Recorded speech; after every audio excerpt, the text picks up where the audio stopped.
Buenas noches. Qué privilegio más hermoso estar con ustedes hoy de nuevo. Espero que estén bien, que aquellos que salieron a visitar a sus familias o a pasear, que se encuentren bien y que estén disfrutando en Cristo todas las bendiciones que nuestro Dios y Padre Celestial nos da día tras día. Es una bendición estar juntos hoy y especialmente tener este libro maravilloso que es su palabra para poder aprender de él. Este momento vamos a dedicarlo para que Dios nos enseñe sobre su voluntad para nuestras vidas. Quiero invitarles que ahí donde están mis queridos hermanos, oremos a nuestro Padre Celestial. Vamos a orar. Padre querido, muchas gracias por este tiempo maravilloso. Gracias, Señor, porque tú eres bueno, perdonador. Eres nuestro Dios, nuestro Padre, nuestra esperanza. Gracias porque has perdonado todos nuestros pecados, Señor, y nos has regalado la vida eterna. Señor, en este momento, en el nombre de Jesucristo,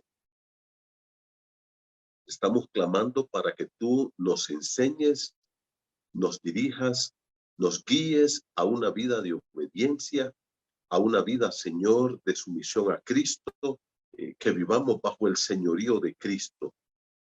Señor, quita de nuestro corazón toda rebeldía, toda dureza, todo pecado, toda carnalidad.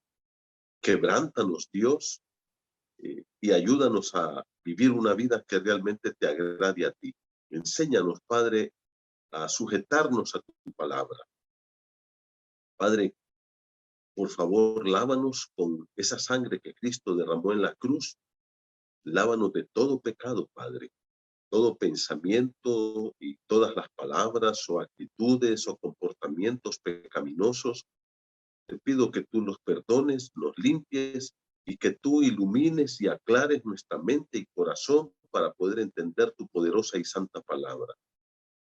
Querido Señor, danos el poder para practicarla. Hoy te pido que tú nos ayudes a entender lo que quieres enseñarnos. Padre, bendice tu pueblo, guarda y cuida de tu iglesia. Y te pido, Padre, que tu voluntad sea perfecta para cada uno de nosotros y que sea real en nuestra vida. Padre, ponemos nuestras vidas en tus manos. Gracias por este momento maravilloso. En el nombre de Cristo Jesús. Amén. Muy bien, mis hermanos. Hace muchos años recuerdo que tuve una experiencia, tenía yo que unos 10, 11 años lo más. Y pues nosotros vivíamos en un barrio que quedaba bastante retirado del centro de Puerto Cortés. Y cuando llegó el momento, un día mi padre me dice, mira hijo, tienes que ir a comprar un par de zapatos para ti.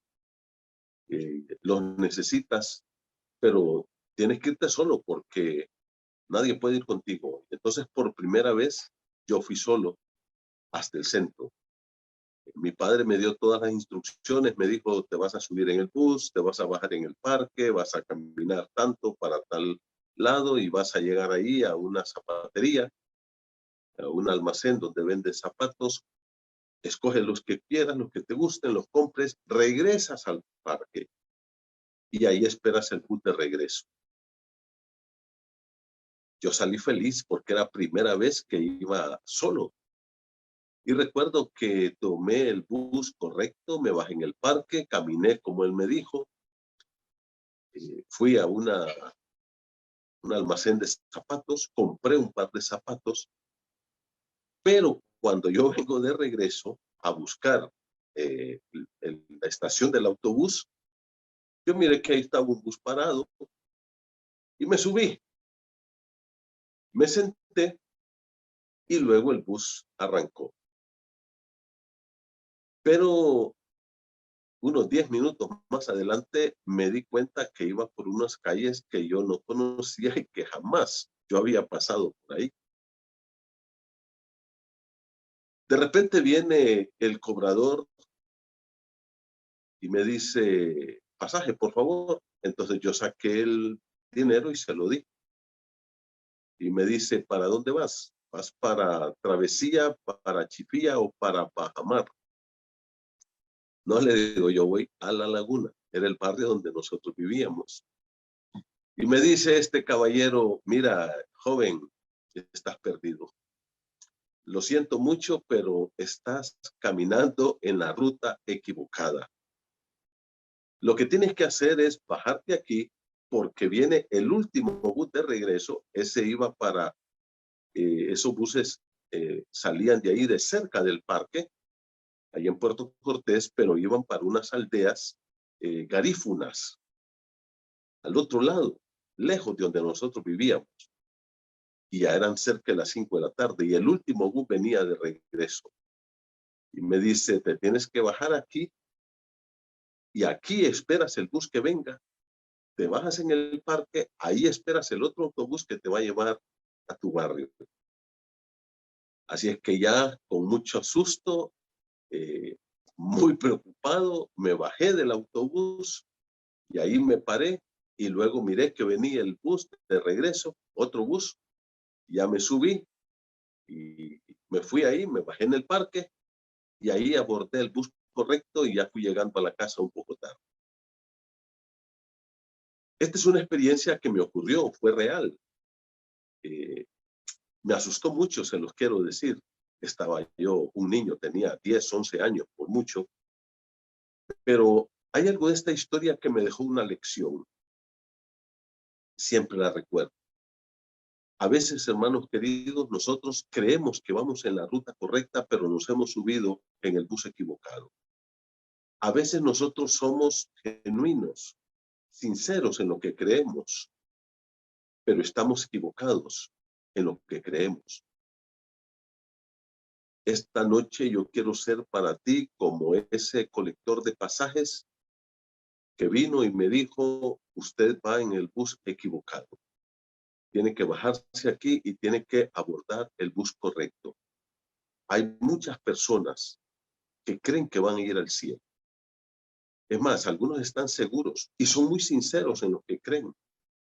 Son muy sinceros en su religión, en sus buenas obras, en sus obras piadosas. Son muy sinceros en lo que han aprendido, en lo que les han dicho, en lo que han oído.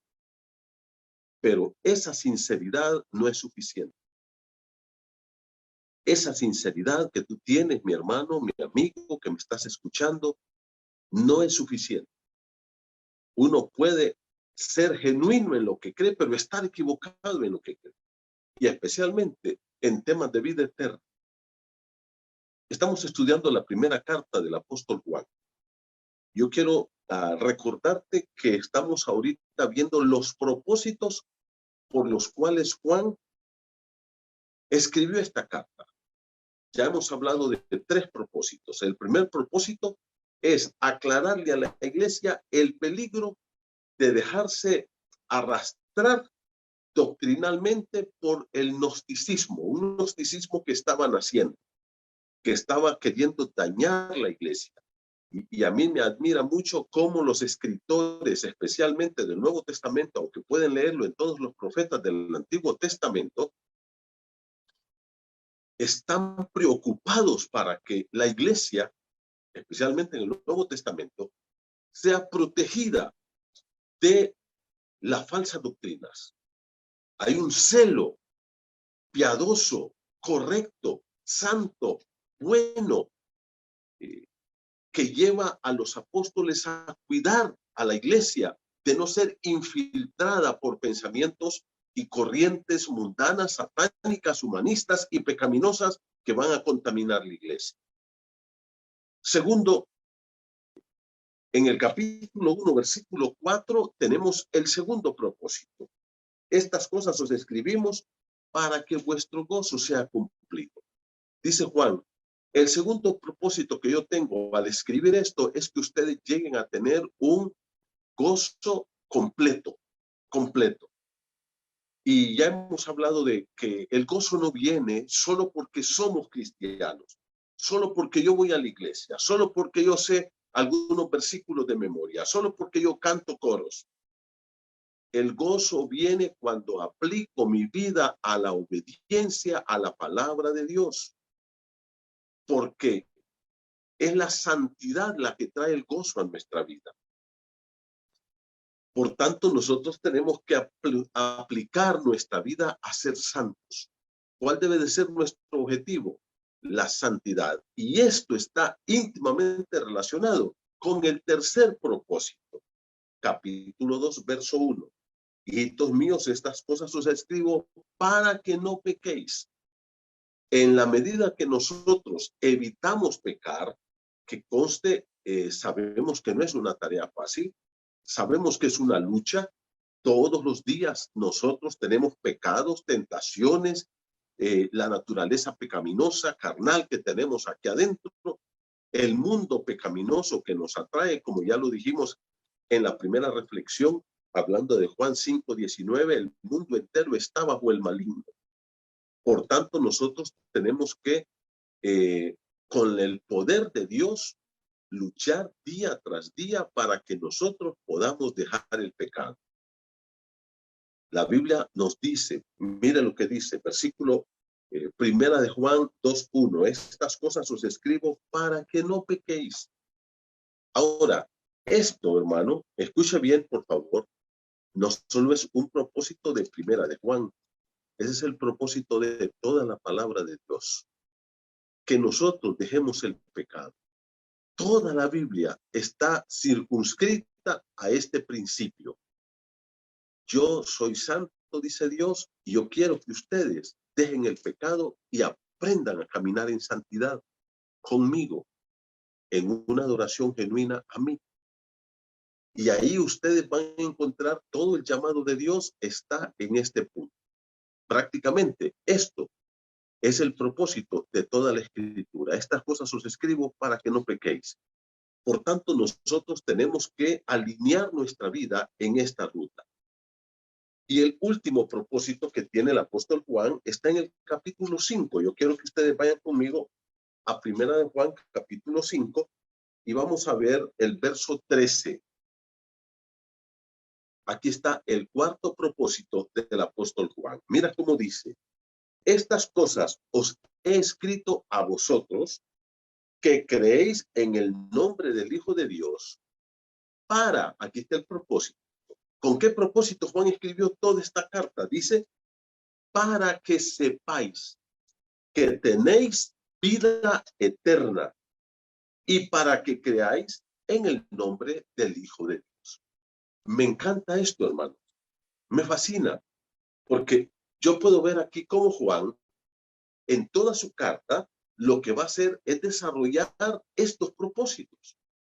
Y dice, versículo 13, primera de Juan 5:13, estas cosas os he escrito a vosotros, y mira cómo dice, que creéis en el nombre del Hijo de Dios, y mira cómo dice, para que sepáis. Mira, yo he platicado con una cantidad enorme de personas, especialmente sobre los temas de la Biblia. Me encanta hablar con la gente y platicar de la palabra de Dios, pero una de las preguntas es, ¿tú tienes vida eterna? Y siempre la respuesta es, pues no sé, pues mire, y empieza la gente a tambalearse y empiezan las personas a decir, es que mire así como ando, es que mire que lo que he hecho, es que mire que, y empiezan a tropezar con un tema que yo creo es uno de los temas más elementales que Dios quiere decirnos hoy.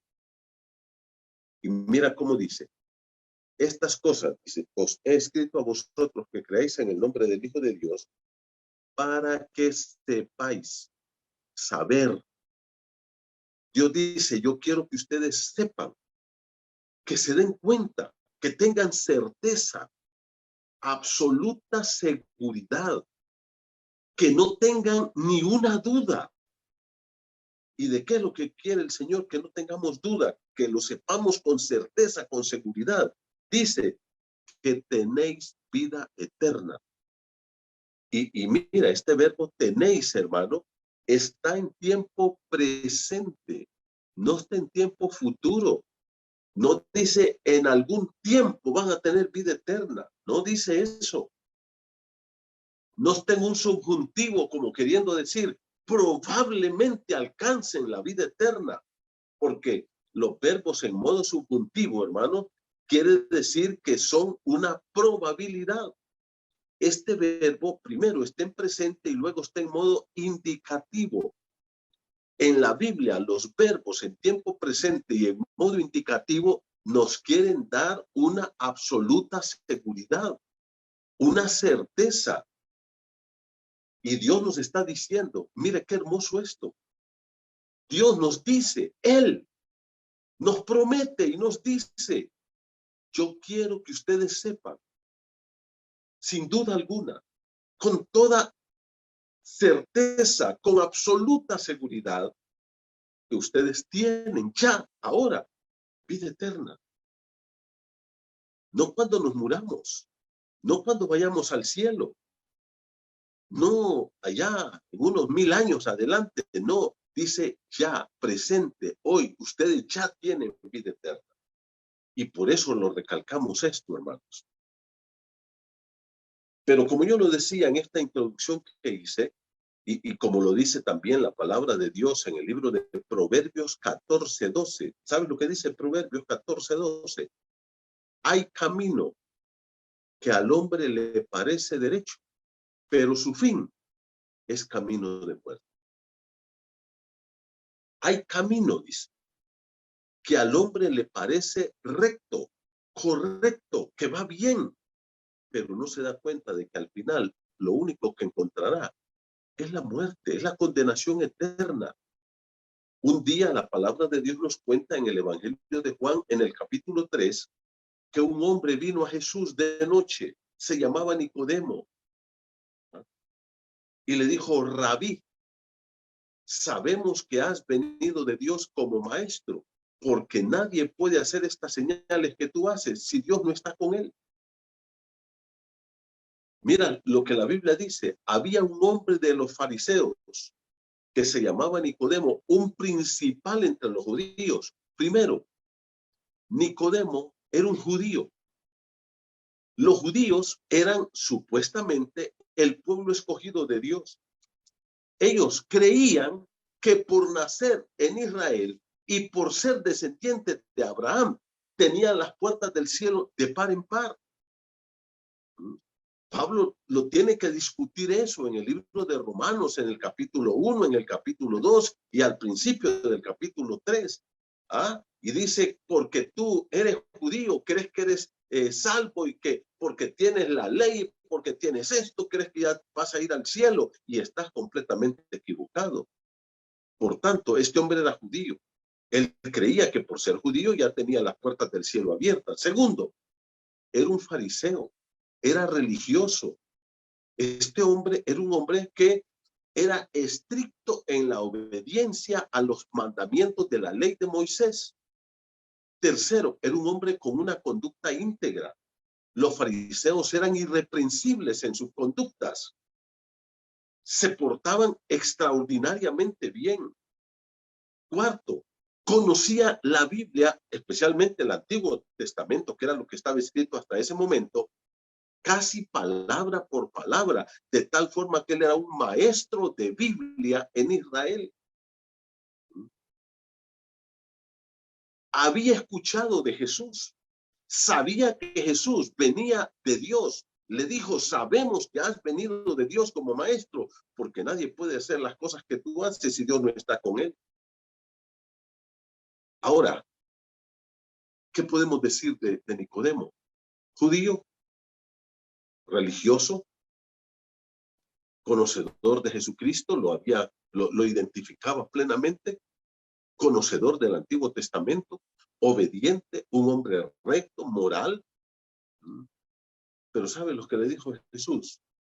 De cierto te digo que si no naces de nuevo, no puedes entrar en el reino de Dios. No puedes.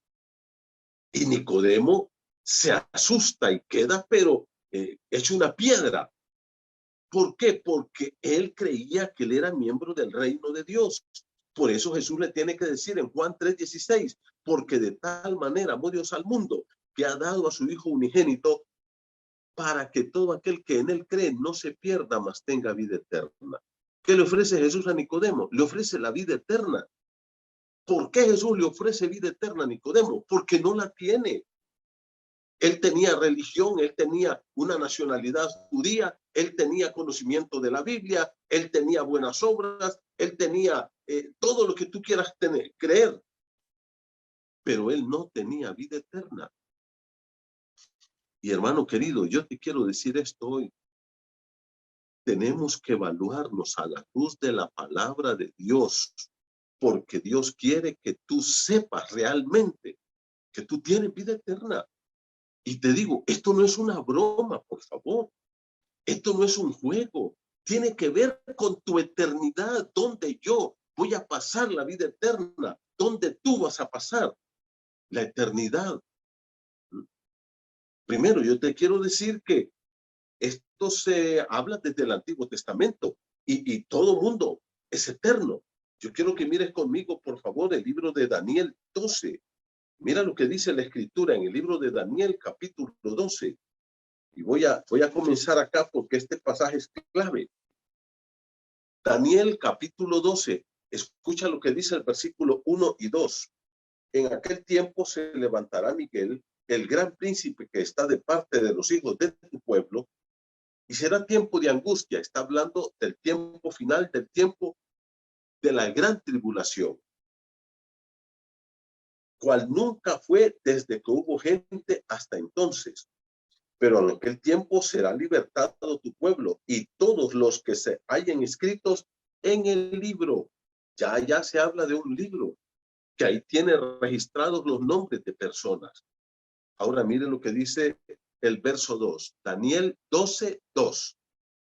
Y muchos de los que duermen en el polvo de la tierra serán despertados, van a ser resucitados la gente. Y mira cómo dice, unos para vida eterna y otros para vergüenza y confusión perpetua. Los entendidos, mira cómo dice, resplandecerán como el resplandor del firmamento, y los que enseñan la justicia a la multitud como las estrellas a perpetua eternidad. Esto es maravilloso.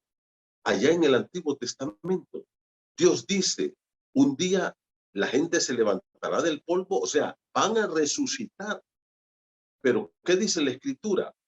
Hay dos destinos después de este momento. Unos dice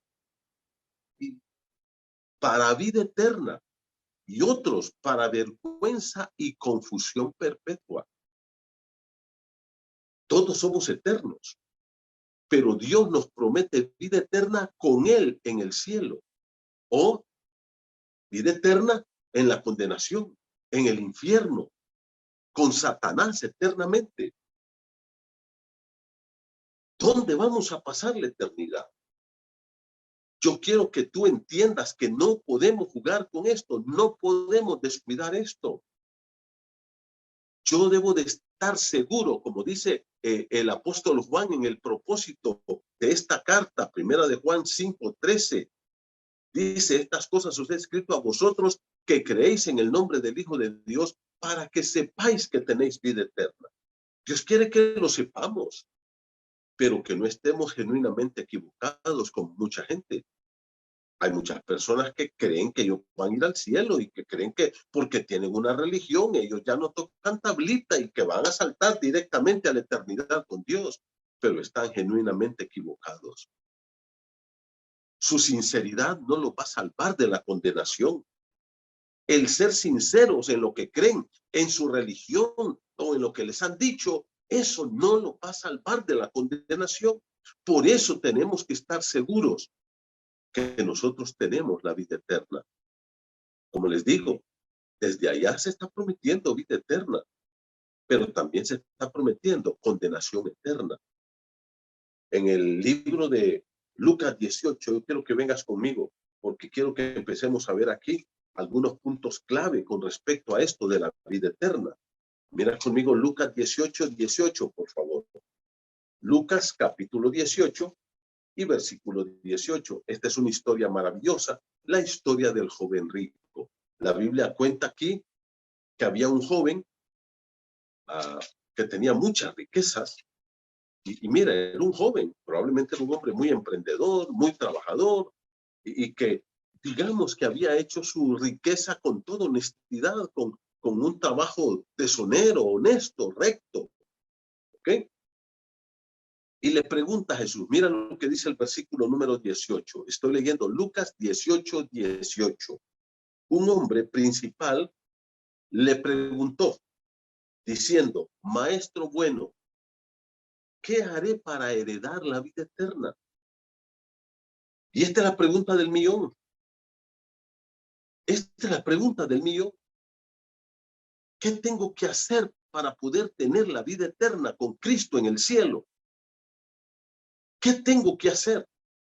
Y todos los seres humanos, escucha esto, en algún momento de la vida, hemos hablado de las preguntas existenciales, ¿te acuerdas? ¿Quién soy yo? ¿De dónde vengo? ¿Para dónde voy? Son las preguntas más elementales de la vida. Todo lo demás es secundario. Todo lo demás es secundario. Y en ningún otro lado vas a encontrar las respuestas a esas preguntas más que en la palabra de Dios. No hay más. Solo en la Biblia. Y nada más que en la palabra de Dios. La pregunta clave, ¿qué haré para heredar la vida eterna? Y esta es una buena pregunta. Porque Dios quiere que nosotros sepamos que tenemos vida eterna. La pregunta importante aquí es, ¿cómo puedo yo estar seguro verdaderamente que tengo la vida eterna y que voy a estar con Cristo en el cielo? ¿Cómo yo puedo estar seguro de eso? Que no estoy equivocado. Que yo no estoy realmente yendo en una ruta incorrecta que me lleva a la muerte y a la condenación eterna. Entonces tenemos que venir a la Biblia. No tenemos otra opción.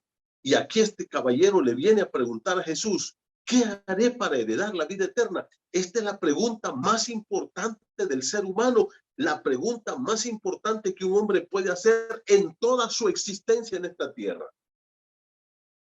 ¿Qué voy a hacer para tener la vida eterna? Y ahora entonces, mis queridos hermanos, Jesús le responde. Y una de las cosas que le dice es, vende todo lo que tiene y dalo a los pobres. Versículo número 23, dice, entonces él, este muchacho, oyendo esto, se puso muy triste porque era muy rico. ¿Por qué el Señor manda a este caballero a vender todo, a dejarlo todo, a regalarlo a los pobres y a seguirlo a él? En ninguna otra parte de la Biblia el Señor hizo esto. Por ejemplo, Mateo era un hombre muy adinerado y estaba cobrando impuestos a los judíos ahí en el banco de los tributos. Jesús pasa y le dice, Mateo, sígueme.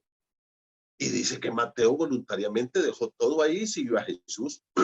Pero en ningún momento Jesús le dijo, Mateo, deja todo para seguirme, ¿no? Un día Jesús va entrando a Jericó y ahí está Zaqueo subido en un árbol. Y Zaqueo era un hombre millonario, tenía muchas riquezas. Y Jesús le dice, Zaqueo, baja porque hoy voy a morar en tu casa, voy a estar en tu casa.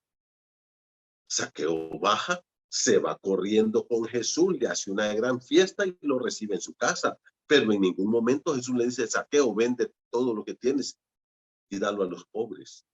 ¿Cuál es el punto, hermano? El punto es que este caballero había hecho de su riqueza, de su dinero, de sus posesiones, el Dios de su vida. Este era el problema de este chico. Este chico adoraba, idolatraba y amaba el dinero más que a todo en este mundo. Por eso cuando el Señor le dice, vende todo lo que tienes, regálalo a los pobres y ven y sígueme, él se va triste porque dice, tiene muchas riquezas. Lo que Jesús le está diciendo a este caballero, ¿qué es? Mira, tú tienes un Dios que se llama el dinero. Yo quiero que quites ese Dios porque yo quiero ser tu Dios. Quiero que te deshagas de ese Dios, porque yo quiero ser tu Dios. Y él toma la peor decisión. Dice que se fue, que le dio la espalda a Jesús. Y esta no es una parábola, esta es una historia real. Esta es una historia real.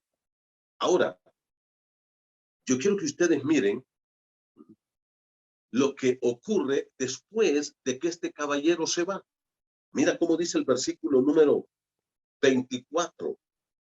Al ver Jesús que se había entristecido mucho, dijo: cuán difícilmente entrarán en el reino de Dios los que tienen riqueza, porque es más fácil pasar un camello por el ojo de una aguja que entrar un rico en el reino de Dios. Ese es todo el comentario que hizo Jesús. El Señor no se fue corriendo atrás de este joven, no le dijo: mira muchacho, yo sé que tú tienes muchos compromisos, yo sé que tú tienes mucho trabajo, tus empresas han crecido, pero mira, hagamos una cosa. Cuando tú puedas ir a la iglesia, ve allá, cántame unos cuantos coritos. Si tú me quieres dar tu diezmo, me lo das. Cuando tú puedas y cuando tú quieras, me puedes dar el diezmo. Mira, si no tienes tiempo de orar, pues no ores. Pero di que eres cristiano, di que eres un seguidor mío. No, no, no. Jesús no hace eso. Jesús lo deja que se va. Porque cada persona debe tomar su propia decisión frente a Jesús. Cada persona es responsable de su vida frente a Jesús. O lo sigue o le da la espalda, pero no puede tener un lugar intermedio en la decisión de entregarle tu vida a Jesús. Esto es radical. Y el Señor solamente hizo un comentario. ¿Sabes lo que dijo el Señor? Difícilmente entrarán en el reino de Dios los que tienen riqueza.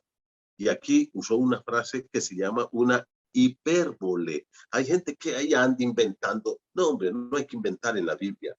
Es que había una puertecita chiquita ahí en el muro que se llamaba ojo de aguja y los camellos ahí entraban así. No, no, no, no.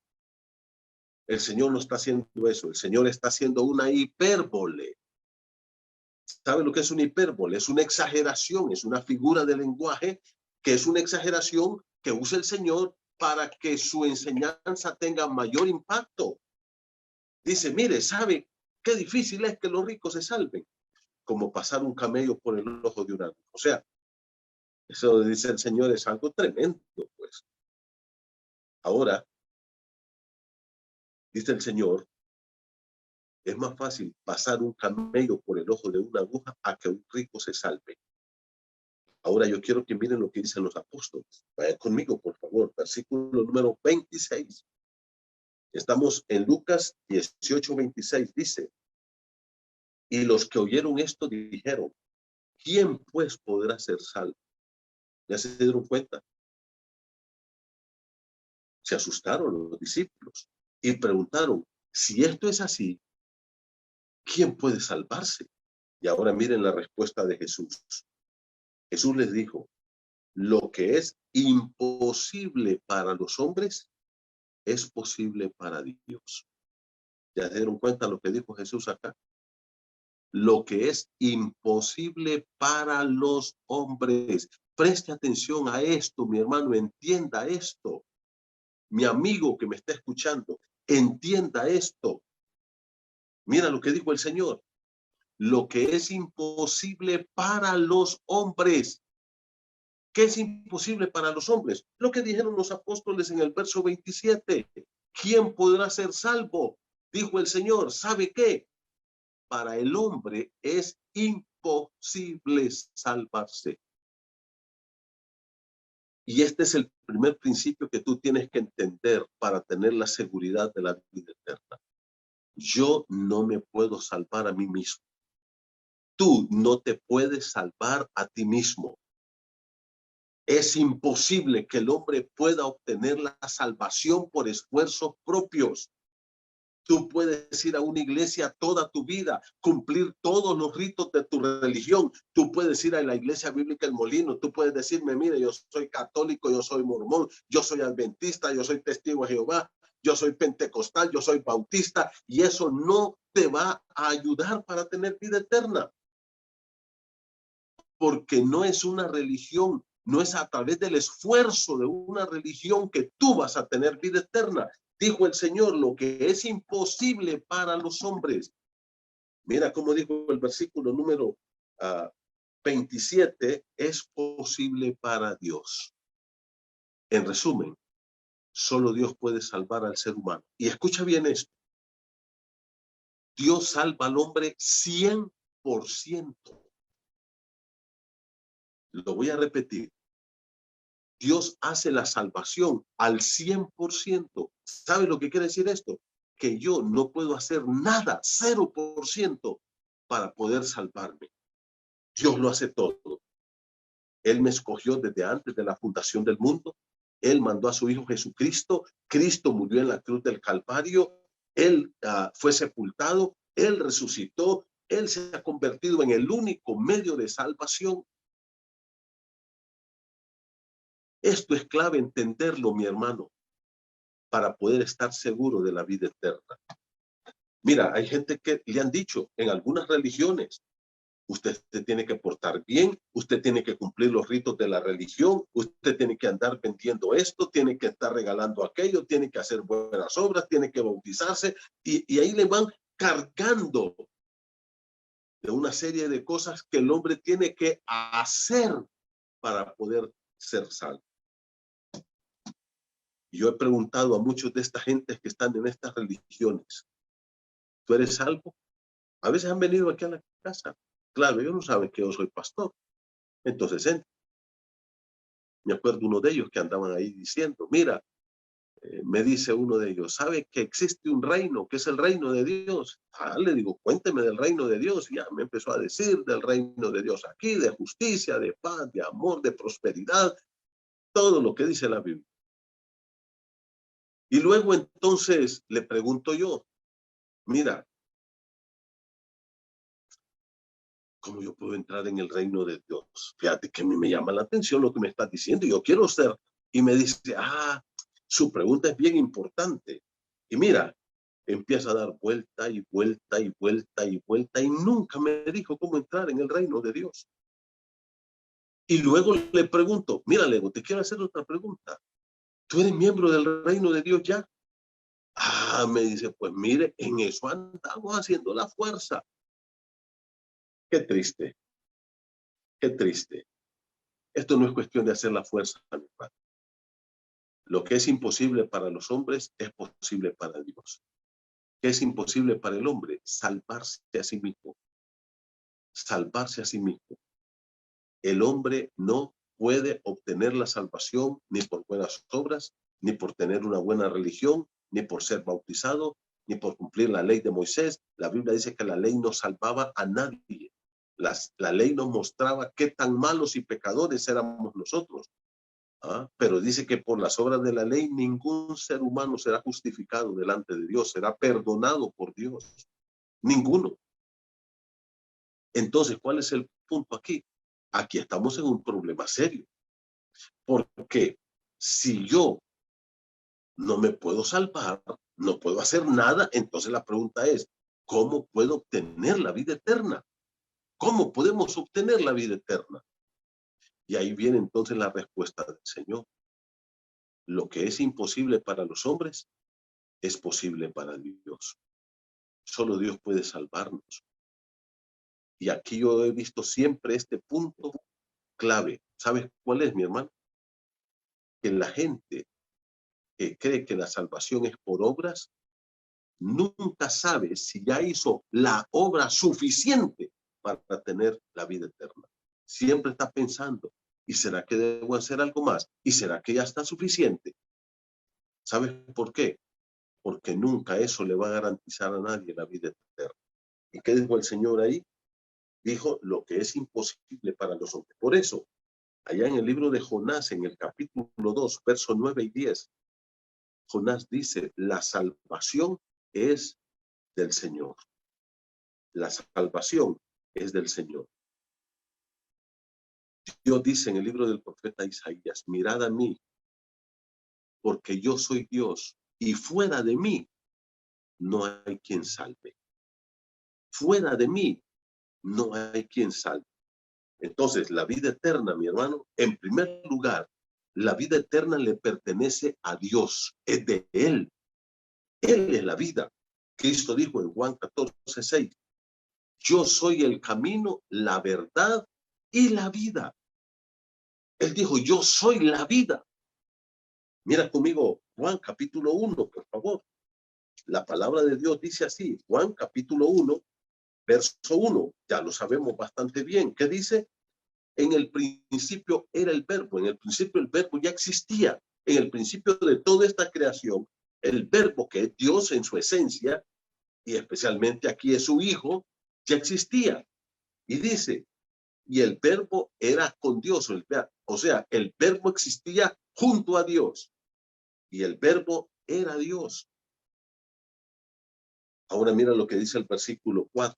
En él, en ese verbo, estaba la vida. Él era la vida en esencia.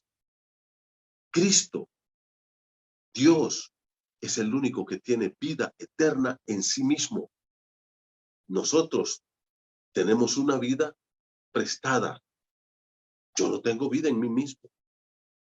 Y quiero decirte que la persona que no le ha entregado su corazón a Cristo no tiene vida, tiene una existencia nada más, que Dios se la ha prestado. Solo existe, pero no tiene vida. ¿Por qué? Porque no tiene a Dios. Y si no tiene a Dios, entonces no tiene vida, porque el único que puede dar vida es Dios. ¿Y qué dice? Mira, Juan 1:4, ¿qué dice? En él estaba la vida. ¿En quién? En Cristo Jesús, porque él era la vida. Y él sigue siendo la vida. Y Dios es el único que tiene vida en sí mismo. Mira aquí, por favor. Bueno, ya miramos Juan 14:6. Pero yo quiero que mires conmigo Juan 10. Mira conmigo Juan 10, versículo 27. Bueno, antes de ver Juan 10:27, miremos primera de Juan. Vaya conmigo, por favor, a primera de Juan 5:11. Dice la palabra del Señor así. Primera de Juan 5:11. Dice, y este es el testimonio que Dios nos ha dado vida eterna. Y mira cómo dice, y esta vida está en su Hijo. ¿Dónde está la vida? Está en su Hijo, en Jesucristo. ¿Sabes por qué? Porque Él es el único que tiene vida en sí mismo. La vida de Él, la vida de Dios, la vida de Jesús, la vida del Espíritu Santo, que es el Dios Trino, no depende de nada ni de nadie. Es una vida autónoma, absoluta, en sí mismo. Él no necesita a nada para existir, para vivir. Él es eterno. Él es eterno. Nosotros somos temporales. Aunque de todas maneras vamos a vivir por la eternidad. Pero el único que tiene vida en sí mismo es Dios. Ahora, si solo Él tiene vida en sí mismo, entonces Dios es el único que puede darnos la vida a nosotros. Nadie te puede dar vida eterna. Por eso Jesús dijo, lo que para el hombre es imposible, ¿qué es imposible? Obtener la vida eterna por esfuerzos propios. Para Dios es posible. ¿Por qué? Porque Dios sí me puede dar vida a mí. Porque Él tiene la vida en sí mismo. Esa vida independiente, esa vida absoluta, esa vida autónoma, esa vida verdadera, Él la tiene. Solo en Él existe. Entonces, Él me la puede dar a mí. ¿Y qué dice la Escritura? Bueno, ahora sí vayan conmigo a Juan 10. Miren lo que dice el versículo número 27, que es uno de los versículos más lindos en cuanto a la seguridad de la vida eterna. Dice Juan 10, y voy a leer para ustedes el versículo 27. Jesús dice, mis ovejas oyen mi voz y yo las conozco y me siguen. Y mira cómo dice el 28. Y yo les doy vida eterna. ¿Qué dijo el Señor? Yo, que soy la vida, que tengo vida en mí mismo, que mi vida es eterna, autónoma, que no depende de nada, independiente. Yo soy el que les doy vida eterna. Versículo número 28. Y yo les doy vida eterna. Y mira cómo dice, y no perecerán jamás, ni nadie las arrebatará de mi mano. ¿Qué dijo el Señor? Yo soy el que les puedo dar la vida eterna. Nadie más. Solo yo, porque yo la tengo. En Juan 6, el Señor Jesucristo recalcó de que solamente Él tiene vida para darnos a nosotros. Nadie más. Él es el único que puede darnos vida. Mira lo que dice Romanos 6:23, otro pasaje muy conocido. ¿Te acuerdas lo que dice Romanos capítulo 6, versículo 23? Leo para ti la palabra del Señor que dice así, porque la paga del pecado es muerte, mas la dádiva de Dios, la dádiva viene de dar. Lo que Dios nos da, ¿qué dice? Es vida eterna. Entonces la vida eterna no es algo que yo puedo ganar. Eso es imposible. No es algo que yo puedo comprar. No es algo que yo pueda obtener. Es algo que Dios me da, porque solo Él la tiene. Y aquí te quiero decir algo muy importante, mi hermano. ¿Sabes una cosa? Para que nosotros podamos obtener vida eterna es imposible. ¿Sabes por qué? Porque es demasiado cara y no tenemos cómo pagarla. Nadie puede pagarle a Dios. Es algo que es demasiado caro. Y como yo no lo puedo pagar, entonces Él me la regala. ¿Y cómo me la regala? Bueno, entonces dijimos que Él tiene la vida en sí mismo y solo Él nos puede dar la vida eterna a nosotros. Y ahora la gran pregunta es, ¿cómo me da la vida eterna? ¿Y cómo yo puedo estar seguro de que realmente yo tengo vida eterna? Vamos a leer algunos versículos. Miremos aquí lo que dice Juan, que ya lo leímos y lo leímos recientemente. Juan 3:36. ¿Qué dice? La paga del pecado es la muerte. ¿Pero qué dice? Pero la dádiva de Dios, el regalo de Dios, es vida eterna. ¿Pero cómo lo dice? En Cristo Jesús. Ese es Romanos capítulo 3, versículo número 36. ¿Qué dice Romanos? Y lo vuelvo a leer para ustedes. Romanos capítulo 6, versículo 13 o 6, 3, perdón. Romanos 3:36. Perdón, estoy un poco perdido ahorita aquí. Juan, perdón. Juan 3:36. Está un poco equivocado. Juan, busquen conmigo. Juan 3:36. Mire lo que dijo el Señor Jesucristo. El que cree en el Hijo tiene vida eterna. Y otra vez el Señor está utilizando aquí un verbo en tiempo presente. Entonces la pregunta es, ¿cómo yo puedo estar seguro que tengo vida eterna? Cristo lo responde aquí. Dice en Juan 6:36, el que cree en el Hijo tiene vida eterna, pero el que rehúsa creer en el Hijo no verá la vida, sino que la ira de Dios está presente sobre él. Hoy, si tú mueres sin Cristo, la ira de Dios caerá sobre ti y serás condenado eternamente y para siempre al infierno. ¿Cómo tú puedes tener la vida eterna? Dice, el que cree en el Hijo, la salvación, el regalo de la vida eterna se obtiene por medio de la fe. No hay otra forma de obtenerlo. La salvación de tu alma, mi hermano, mi amigo, es un acto de fe. Eso es. Juan 5:24. Mira lo que dice la palabra del Señor. De cierto os digo. El Señor usa aquí la frase amén, amén. De cierto os digo. El que oye mi palabra y crea al que me envió, tiene vida eterna. Cree, hay que creer. Dice, oye la palabra. Primero, tú tienes que entender que este libro hay que oírlo. Que no es lo que dice fulano, que no es lo que dice mi religión, que no es lo que me dijeron mis abuelos. Ah, no, es que mire que toda mi familia ha sido de esta religión y por eso yo también. ¿Sabes que yo la vez pasada estaba platicando con un caballero muy amigo mío y le hice la pregunta, ¿por qué tú eres católico? Porque él me dijo, yo soy católico, pastor. Y yo le hago la pregunta, ¿por qué tú eres católico? Y si tú me dijeras, y yo estas preguntas se le he hecho a cristianos, tú tienes vida eterna. Y me dicen, no, pastor, si yo voy a la iglesia tal, si es que yo no te estoy preguntando si sos bautista o si vas a la iglesia El Molino o a la iglesia centroamericana o a la pentecostal. No te estoy preguntando eso, te estoy preguntando si eres salvo. Pues este caballero me dice, no, es que yo soy católico. Y le hago la pregunta, ¿por qué tú eres católico? Y se queda pensando y me dice, fíjate que nunca había pensado en esto. Nunca. Pero yo creo, me dice que es porque mi abuela y mi tatarabuela y mis padres y todo el mundo en la familia eran católicos. Esto no se trata de tener una religión.